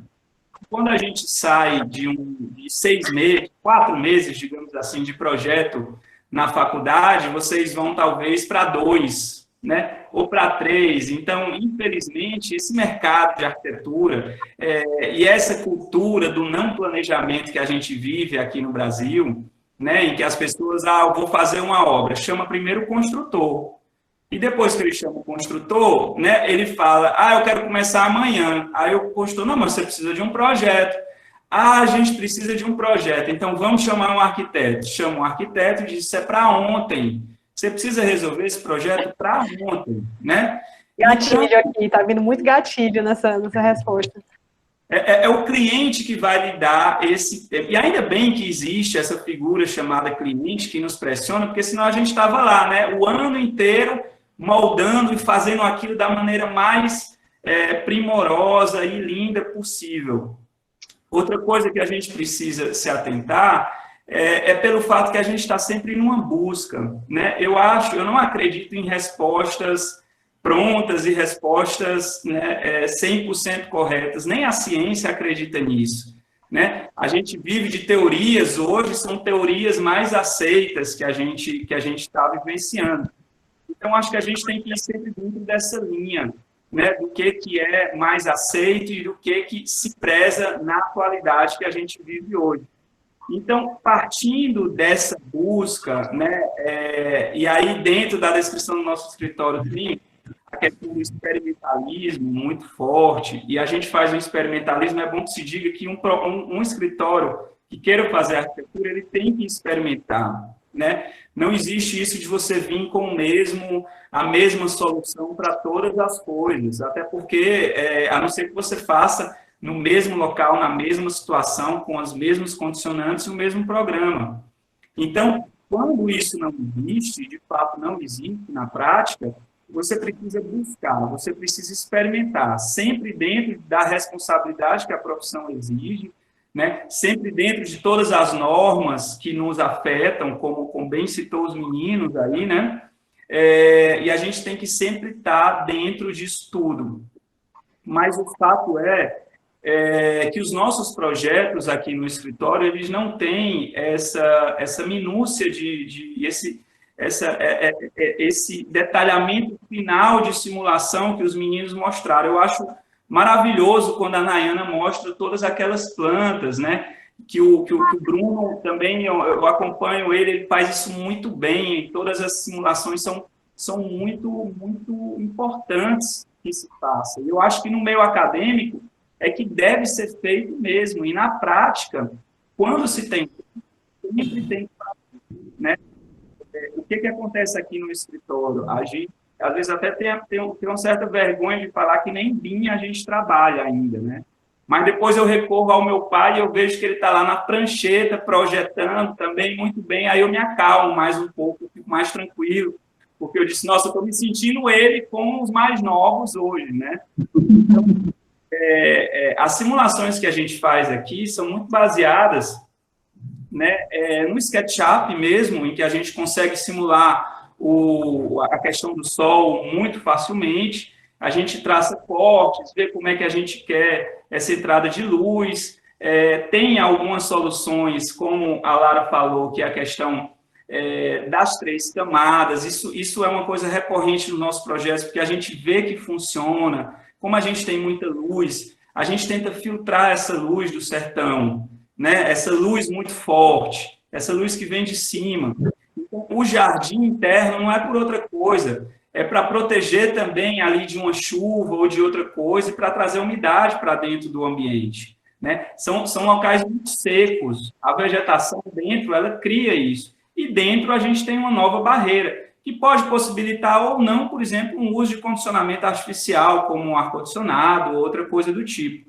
O ideal é que a gente nunca utilize isso, né? Mas em determinados momentos do ano não tem jeito, né? A gente vive numa cidade em que o clima vai a 42 fácil. Quer dizer, eu não, né? Eu vivo em Fortaleza, a minha irmã que vive lá, minha irmã e meu pai que vivem em Juazeiro, e quando eu chego lá em novembro, dezembro, está 42 graus. Então, assim, a gente tem possibilidade de reduzir um pouco, mas mesmo assim é muito quente, né? Então, a gente tem que se valer para que o máximo do ano a gente consiga boas soluções, boas situações, né? O pé direito alto é algo recorrente, a gente entrava naquelas casas antigas que eram bem feitas, a gente via a cumieira lá a 8, 9 metros de altura e as paredes não encostavam até a coberta. E o vento circulava, o volume espacial traz uma sensação de conforto. Quanto mais volume a gente tem, menos esse calor vai nos afetar, né? Então, cada caso é uma situação em que a gente está buscando essa arquitetura. Muitas pessoas chegam para a gente, nos escrevem e falam, nossa, mas vocês interpretaram o que é essa arquitetura do semiárido. Eu disse, a gente não interpretou nada. A gente está, a cada projeto, buscando uma solução em que seja melhor do que a passada, né? Eu acho que quando a gente tenta reproduzir coisas e fazer sempre aquilo mesmo, a gente cai no erro de dizer que existe uma resposta para tudo. E, na realidade, não existe, né? Existem situações e soluções que são diferentes, propriamente dito. Indo na questão dos materiais sustentáveis, que a Rebeca falou, do projeto sustentável e do material sustentável, isso está um pouco no nosso discurso, porque o material que a gente utiliza é um material sempre de lá, né? Então, sempre um material que está presente ali no nosso redor. Então, isso já traz uma sustentabilidade, uma vez que a gente não vai trazer uma pedra italiana que vem lá não sei de onde, se a gente tem uma pedra cariri do nosso lado, ou tem uma ardósia que é feito aqui. Então, não tem frete, não está fomentando a indústria de outra região, está fomentando a nossa. É o tijolo da olaria que está ali. Em toda cidade do interior, a gente tem olaria, né? Então, a gente tem isso, é o que a gente encontra ali. E a gente tenta juntar isso tudo e tentar fazer o máximo possível para que esse edifício economize energia, como bem falou a Nayana. Um edifício tem que reduzir o uso de energia. A gente tem uma meta que é não utilizar luz artificial durante o dia. Então, luz artificial é para a noite. Então, nós não conseguimos isso. Não liga luz artificial durante o dia. Do ar-condicionado, ele vai trabalhar quando ele está mais tranquilo. Tem ar-condicionado durante 10 meses no ano. 2 meses, infelizmente, à tarde, a gente vai precisar usar aí um pouco do ar-condicionado. Mas o máximo que a gente conseguir economizar a energia desse edifício, utilizando materiais locais e fazendo ali aquele jogo para que isso se torne um edifício que economize menos energia, é a nossa busca constante, né? Então assim, só para deixar claro para os estudantes que estão começando, né, que tem aí vários semestres, que não ousem tentar, né, de experimentar soluções. E aí sim eu vou reproduzir algo que eu ouvi e aí vou trazer a questão da arquitetura bioclimática, que eu acho que eu ouvi uma vez do Bruno, ouvi uma vez do Renan, que são pessoas que trabalham diretamente com isso, né? A Nayana também, que é quase como você ser ali um ativista da causa, né? A arquitetura bioclimática, ela veio para a gente quase como uma solução muito, muito prática daquilo, porque se eu ando pela cidade, eu vejo prédios envidraçados, né, com o uso do ar-condicionado, importados numa região fria. Qual é o contraposto a isso? Né? Quem é que me dá essa oposição, digamos, aí? É a arquitetura bioclimática. Então, dentro da arquitetura bioclimática, existem várias estratégias que vocês vão visualizar. Dentro dessas estratégias, vocês vão definir a que melhor se encaixa e melhor vai se adaptar. Achei sensacional. Uma vez a Nayana me mostrando esse prédio aí que vocês fizeram aqui no escritório, me chamou a atenção a bandeja de luz trazendo uma iluminação zenital. Eu acho isso uma adaptação do que é uma prateleira e uma bandeja de luz, sabe, para uma realidade e de uma maneira diferente. Então, são essas soluções experimentadas, testadas e avaliadas que vai fazer a diferença. Então, não ousem, não deixem de fazer isso, né? Eu acho que isso tudo é muito importante. Muito legal. Para mim finalizar alguma coisa, eu ainda tenho tempo. Nayana, finaliza, mas eu queria fazer uma provocação para a tua finalização. Porque a Rebeca falou dos materiais, as paredes, as vedações. Uma coisa que eu acho extremamente importante para esse tema, e eu acho que você já trabalhou com isso, o George já trabalhou com isso, e tem a ver com detalhe, é o desenho da esquadria, sabe? O desenho da janela, da porta, porque muitas vezes a gente coloca ali na planta baixa uma porta, uma janela, e às vezes o desenho daquela porta e o desenho daquela janela vai ser o que vai trazer muita solução. E eu estou te provocando porque eu sei que você é uma pessoa que aplica isso, de não só especificar a janela, mas tem algumas situações que é possível desenhar essa janela de acordo com o projeto, né? Eu sei que o escritório do George também tem essa prática, e aí nessas tuas considerações finais inclui um comentário sobre isso, que eu acho super primoroso, assim, esse cuidado no detalhe das esquadrias. Certo. Eu estou considerando que eu vou fazer a finalização desse primeiro bloco de perguntas, não sei se vão ter outros, né? Mas, pegando um pouco do que vocês perguntaram, aquela tua primeira pergunta lá, Larinha, de como não assustar, né, os alunos do primeiro semestre com essas questões de simulação, todas e tal, a minha resposta para isso é conhecer o clima, né? Conhecer o clima de onde você vai estar projetando, não? Você saber de onde é que é a ventilação predominante naquele local, como entender a carta solar, isso é coisa que a gente pode aprender nos primeiros semestres. Entender como é a questão das chuvas, os períodos de chuva ao longo do ano, né? Tudo isso ao longo do ano, ao longo do dia, ao longo da noite. É isso que eu tenho que falar. A primeira coisa que a gente tem que saber é entender o clima. E a partir daí, a gente vai utilizar o repertório, que é que o Bruno falou, né?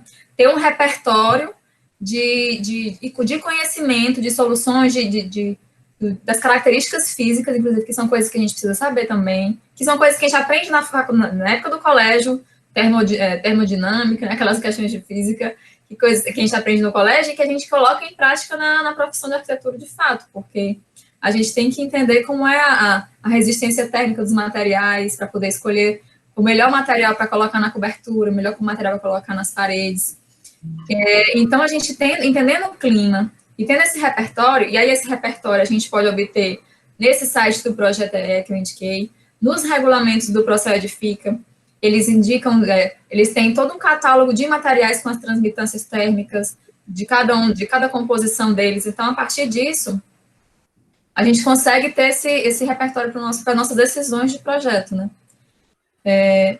E eu acho muito interessante essa questão, essa relação entre conforto ambiental e identidade na arquitetura, na minha visão, eles estão diretamente relacionados, mesmo como a gente pode ver até nos projetos do Lins, né? Porque quando a gente vê esses edifícios envidraçados, a gente vê claramente que eles não estão levando o clima em consideração nas decisões de projeto. Né? Eles estão querendo seguir um modelo estético, principalmente estético, internacional. E isso a gente faz em vários quesitos da nossa vida, não é só na arquitetura. Muitas vezes a roupa que a gente veste de acordo com um modelo que a gente importa de outros países, né? Nem adequado ao nosso clima. O pessoal veste terno e gravata no Nordeste. Mobiliário. No mobiliário. Tem vários quesitos, tem vários aspectos da nossa vida em que a gente não se toca, que a gente está sendo, que a nossa cultura está sumindo, né? Nossa identidade cultural está sumindo porque está sendo importado de outro país, de outro clima, de outra realidade cultural. Então, a roupa que a gente veste, muitas vezes não tem relação com o nosso clima. Eu andava na faculdade, minha irmã até brincava comigo quando eu ia para o PC, às vezes ela já sabia quem era da arquitetura e eu, de fato, porque eu andava com chapéu. Na época da graduação, eu ia de ônibus para a faculdade, então eu andava de chapéu. Eu andava com blusa de alça e tecido fino. E uma calça jeans, eu jamais usava calça jeans, era a coisa mais cara do mundo, entendeu? Eu usava as calças de tecido, sapato aberto. Então, eu era muito outsider, né? Muito fora da linha, porque as pessoas se vestiam de acordo com o padrão que elas iam nos filmes de Hollywood, talvez, alguma coisa do tipo, né? Então, tem toda essa questão. Então, a identidade da arquitetura na minha visão, tem relação totalmente direta com o clima. Então, e aí essa questão das simulações, não precisa aprender no primeiro semestre. Na verdade, eu sou consultora de eficiência energética, inclusive, do PBE Edifica, né? E eu não sei fazer simulações. Essas simulações desse projeto, quem fez foi o Bruno e o Aderson. Mas eu sei todas as características, eu sei onde buscar informação, né? Eu sei onde, quando eu for projetar, quando eu for fazer uma consultoria, eu sei onde é que eu vou buscar essa informação, e eu sei calcular a composição térmica toda dos materiais. Eu tenho a questão do repertório, né? De avaliação das nossas decisões, né? Então, você entendendo que o clima é algo importante a ser considerado no projeto. Conhecer mais a respeito desse clima e ter um repertório de soluções, e muitas vezes esse repertório, ele não é só ver projetos, que geralmente quando a gente faz TFG, a gente faz isso, né? Projetos que foram construídos, projetos de escola, a gente faz essa avaliação de repertório, mas a gente avalia muitas vezes esteticamente, as soluções estéticas. Então, essa questão de avaliar, de pesquisar trabalhos de avaliação pós-ocupação, eles vão muito mais a fundo, né? Eles avaliam muito mais, vão muito mais além do que a estética. E com relação à questão da esquadria, como tu falou, né, Laurinha? As esquadrias são super importantes no projeto de arquitetura, porque são por meio delas que a gente vai ter maior possibilidade de entrada de calor no edifício, maior possibilidade de entrada de água da chuva, de entrada de luz. Então, as esquadrias, elas é o que tem a maior conexão entre o ambiente interno e externo, né? Então, a gente vê muito na arquitetura brasileira uma utilização maciça de esquadrias de alumínio e vidro, que não são as mais adequadas para o nosso clima, porque elas não têm proteção solar. Então, quando eu coloco uma esquadria de vidro e alumínio, entra radiação solar direta dentro do ambiente. Às vezes, eu dormindo aqui, entra sol direto no meu rosto, dormindo, entendeu? Quando começa a chover, entra a água da chuva, porque não tem proteção. Então, não é adequado, né? Se a gente colocar aquelas esquadrias de veneziana, de tabicão, elas são muito mais adequadas, que eu consigo controlar o vento, consigo controlar se eu quero vento, se eu não quero vento.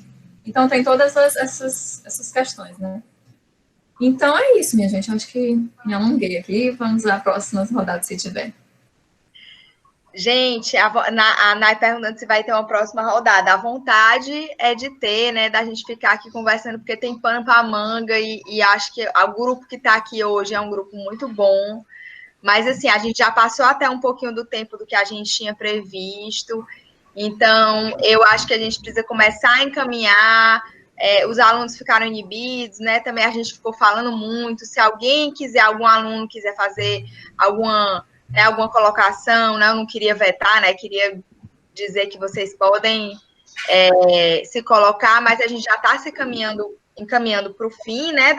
Do nosso evento.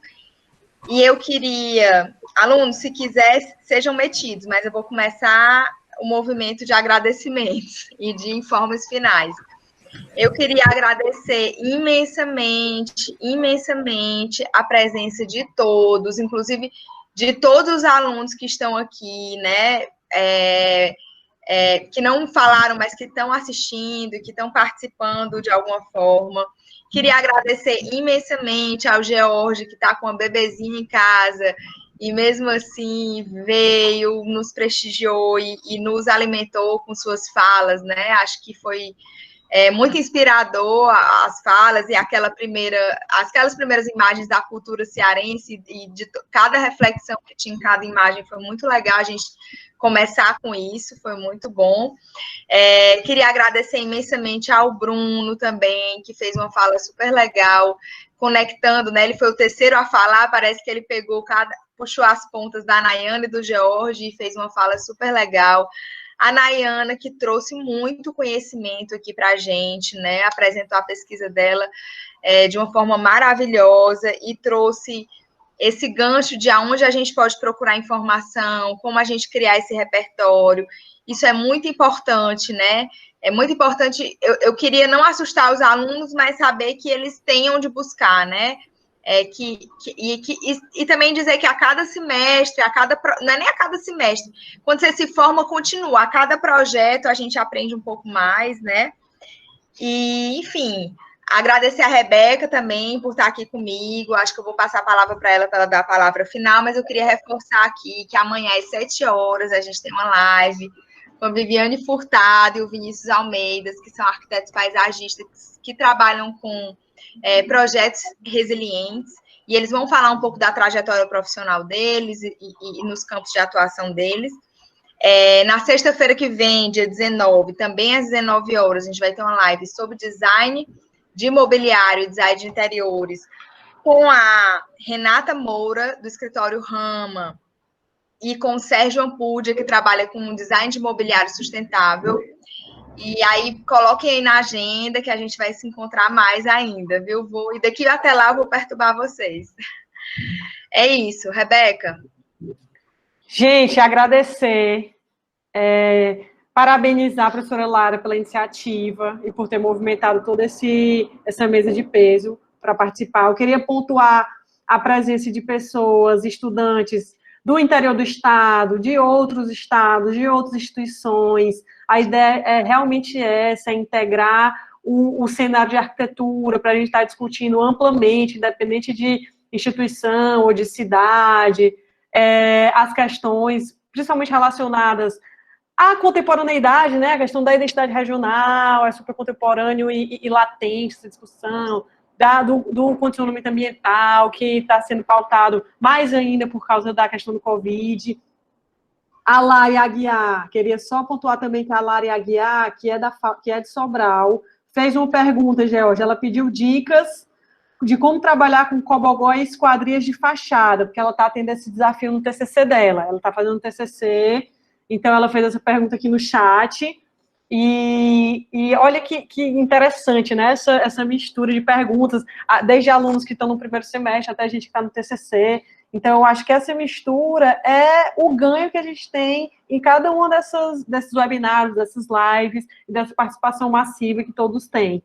Acho que o George pode até dar alguma dica aí para a Lara agora, talvez colar algumas dicas também no chat.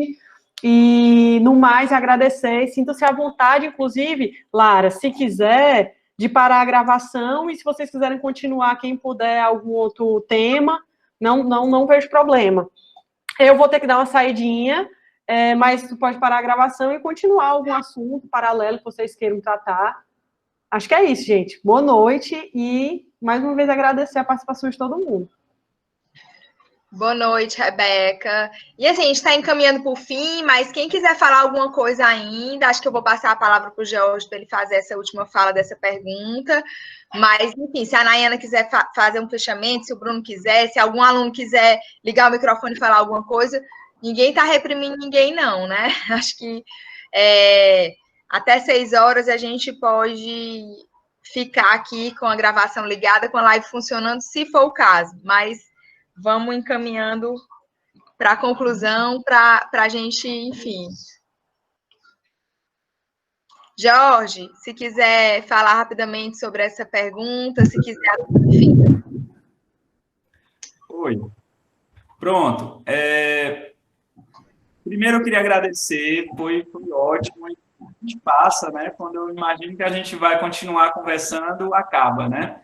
A Nayana iniciou aí, eu acho que o segundo tópico, que era a criação da identidade regional, a gente desenvolver muito, isso é uma coisa que a gente tem buscado bastante também, temos resposta, isso é muito legal se a gente conseguisse com essa discussão dessa construção de identidade regional, né?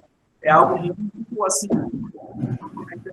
está muito claro para todo mundo, né? Essa representação, que eu acho que é acadêmica, né? Mas muito pertinente para a gente que trabalha né, nessa área, propriamente dita.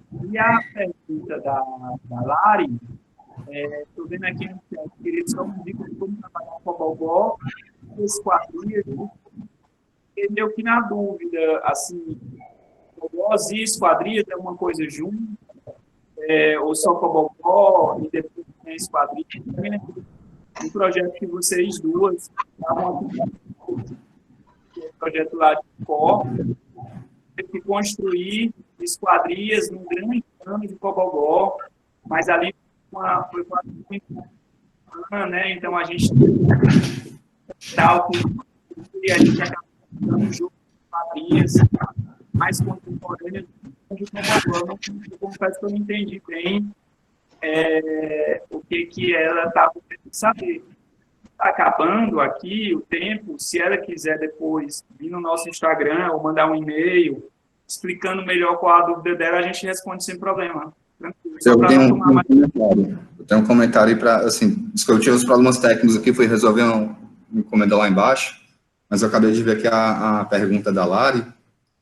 Eu acho que tem um projeto muito legal da arquitetura moderna brasileira, que é o Parque Guinle, do Lúcio Costa, que ele trabalha um prédio que tem fachada em Cobogó, mas ele coloca vidro atrás. Eu acho que é um projeto muito interessante de se conhecer, para ver como trabalhar plasticamente, né, em termos também de conforto. E a outra coisa que... Tem, Bruno, do Rede. O pedregulho, ele também usa aberturas ao longo da fachada de Cobogó. Né? Também tem uma coisa assim. Aí o outro ponto que eu ia dar a dica aqui para a Lari, que é assim, fazer um fechamento também, né, que cada lugar tem suas necessidades particulares, né, a gente costuma ver, às vezes, projetos acadêmicos feitos por pessoas que moram em Fortaleza, que é a mesma forma no interior, e não pode ser, né, tipo assim, você quando está no sertão, no semiárido, o vento, ele nem sempre vai trazer soluções. É importante perceber isso. É outro tipo de linguagem, tá? É completamente diferente. E aí, por que eu resgatei essa conversa? Porque o Cobogó, ele é uma peça muito interessante para a saída de vento. Foi uma coisa até que a gente colocou lá no PECEM, né? Eu lembro que foi uma ideia também muito da NAI, de fazer o brise na frente e o Cobogó atrás. Por quê? Porque o Cobogó, ele é bom para o vento poder sair, mas para entrar ele não é exatamente muito bom quando o vento vem com angulação. Existe um termo técnico no conforto, que é coeficiente de descarga, que é quanto de vento que vai passar, mas esse Cobogó tradicional, ele só funciona quando o vento bate de frente. Se o vento bater de lado, ele dificilmente entra. Por isso que, nessa arquitetura que trabalha muito com a ventilação natural, o Cobogó fica na saída do vento e na entrada o melhor é brise, tá? A minha dica para a Lari, que foi um pouco a dica do Bruno também, do George, assim, essa questão de tentar ver essa lógica, né, que o Bruno falou, mas também pegar referências, né, referências de alguns projetos, tem o Parque Guinle, enfim, você pode entrar em contato com o escritório de George, mas também o site deles tem muitos projetos legais que você vê a aplicação dessas estratégias na prática, né, e aí, enfim, acho que o TCC também é um mosaico que você vai pesquisando várias coisas e aí uma hora você consegue costurar o fio da meada do que você está procurando. Acho que é isso. Muito bem. Gente, muito obrigada, muito obrigada. Estou muito feliz com essa live, com essa aula aberta, né? Fiquem convidados aí para as próximas. Enfim, a nossa conversa vai, né? A gente já está, essas pessoas aqui estão conversando já há muito tempo e as nossas conversas vão continuar nas próximas oportunidades, mas mais que superou minhas expectativas, eu estou muito feliz, muito obrigada, um abraço, George, abraço Bruno, abraço Nayana, abraço em todos os meus alunos de Fundamentos de Arquitetura e Urbanismo, todos os meus alunos de Estudos da Paisagem, e é isso, gente. Boa tarde, não, boa noite já, né? Tchau. Tchau. Tchau, foi ótimo, Larinha. Super obrigada pelo convite. Adorei a conversa.